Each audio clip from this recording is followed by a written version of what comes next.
നീ കണ്ട ഞാൻ നോക്കിയില്ല. വാ കാണിച്ചരാം. ചിരിക്കരുതേ. ഒരു കാലത്ത് സ്ത്രീകൾ പ്രസവം എന്ന് പറയുന്നത് വളരെ കൂടുതൽ പണ്ടൊക്കെ തമാശയായിട്ട് ചിലർ പറയുന്നത് കേൾക്കാം. എന്നെ കൊല്ലാതിരിക്കാൻ പറ്റും. ആ സ്ത്രീ അവളെ പ്രസവിച്ചിട്ട് പോയിരുന്ന് ആ 2 കിലോ അരി ഇടിച്ചോടെ വെച്ചിട്ടുണ്ട്. അപ്പൊ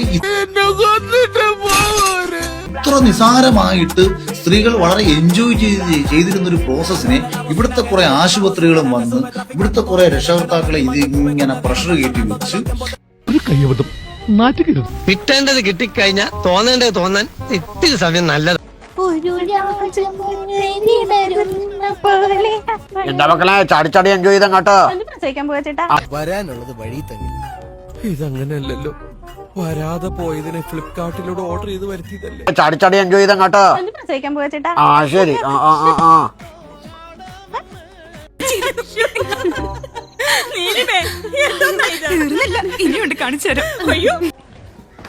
മമ്മി ഞങ്ങൾ പോട്ടെ, ഒന്ന് പ്രസവിച്ചിട്ട് വരാം.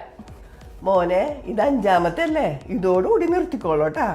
ഇതൊക്കെ ഒരു എൻജോയ്മെന്റ് ഉള്ള പ്രോസസ് അല്ലേ മമ്മി? എന്തോ കുത്തി പറയുന്ന പോലെ എനിക്ക് ഫീൽ ചെയ്യുന്നുണ്ട് കേട്ടോ. കുത്തിയില്ലല്ലോ, കുത്താൻ പോണല്ലേ ഉള്ളൂ.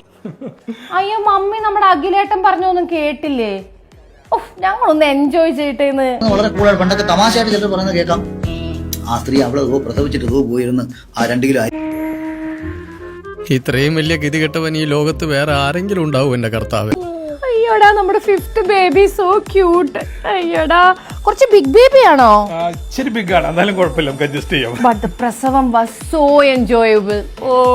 നമുക്ക് മമ്മീനെ വിളിച്ച് പറഞ്ഞാലോ? മമ്മി ഉണ്ട്. ആ മമ്മി, ബേബി വന്നു. മമ്മി പെട്ടെന്ന് 2 കിലോ അരി എടുത്ത് വെക്കണേ. എനിക്കാണെങ്കിൽ അരി ഇടിക്കാൻ മുട്ടിയിട്ട് വയ്യ. കിട്ടേണ്ടതൊക്കെ കിട്ടിയല്ലോ, സമാധാനമായല്ലോ. ഇനി സ്വസ്ഥമായിട്ട് വണ്ടി റോഡിൽ പോട്ടെ. തൽക്കാലം ഇത്രയും മതി. വരട്ടെ.